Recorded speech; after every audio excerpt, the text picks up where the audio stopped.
Big boss season 8 house నుండి విజేతగా తిరిగి వచ్చిన నిఖిల్‌కి అయితే ఈరోజు తను ఒక ఎమోషనల్ పోస్ట్‌ని షేర్ చేసుకుంటూ రావడం జరిగింది సోషల్ మీడియా వేదిక.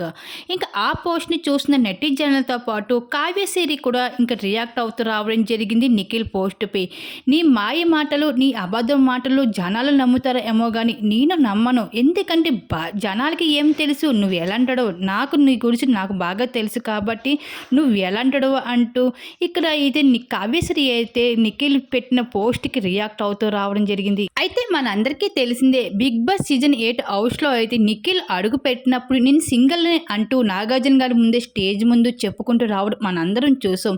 ఇంకా ఆ తర్వాత ఇంకా నిఖిల్ చాలా సందర్భంలో అయితే కావ్యశ్రీ గురించి అయితే చెప్తూ కంటెస్టెంట్స్‌తో చాలా ఎమోషనల్ అవుతూ రావడం కూడా చూసాం.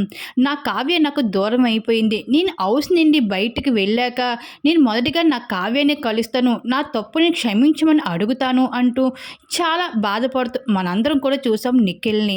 ఇంకా ఆ తర్వాత ఇంకా నిఖిల్ ఏమో కావ్యశ్రీ లేకపోతే నేను ఉండలేను. నా జీవితం నా కావ్యేగా అంటూ నా కావ్య లేకపోతే నా జీవితంలో ఎంత సాధించినా, ఎంత గెలుపు సాధించినా వృధాయే అంటూ నిఖిల్ ఎన్నో సందర్భంలో చెప్పుకుంటూ కూడా రావడం మనందరం చూసాం. అయితే నిఖిల్ ఏమో బిగ్ బాస్ సీజన్ 8 హౌస్ నుండి విన్నర్ అయ్యి హౌస్ నుండి బయటకు వచ్చిన తర్వాత అయితే ఇక కావ్య కోసం అయితే ఒక ఎమోషనల్ పోస్ట్‌ని షేర్ చేసుకుంటూ రావడం జరిగింది. ఇంకా ఆ పోస్ట్‌పై అయితే కావ్యశ్రీ అయితే రియాక్ట్ అవుతూ నీ అబద్ధ మాటలు, నీ మాయ మాటలు జనాలు నమ్ముతారేమో గానీ నేను అసలు నమ్మను. నువ్వు ఏంటి అన్నది నాకు తెలుసు. నువ్వు క్షమించమంటే నేను క్షమించేస్తానా అంటూ ఇక్కడైతే నిఖిల్ కోసం ఘాటుగానే స్పందిస్తూ రావడం జరిగింది. జనాలు కూడా ఇక్కడ తప్పుడు మనుషులను నమ్ముతారు అంటూ ఇక్కడ కావ్యశ్రీ అయితే చాలా ఎమోషనల్ అవుతూ రావడం జరిగింది.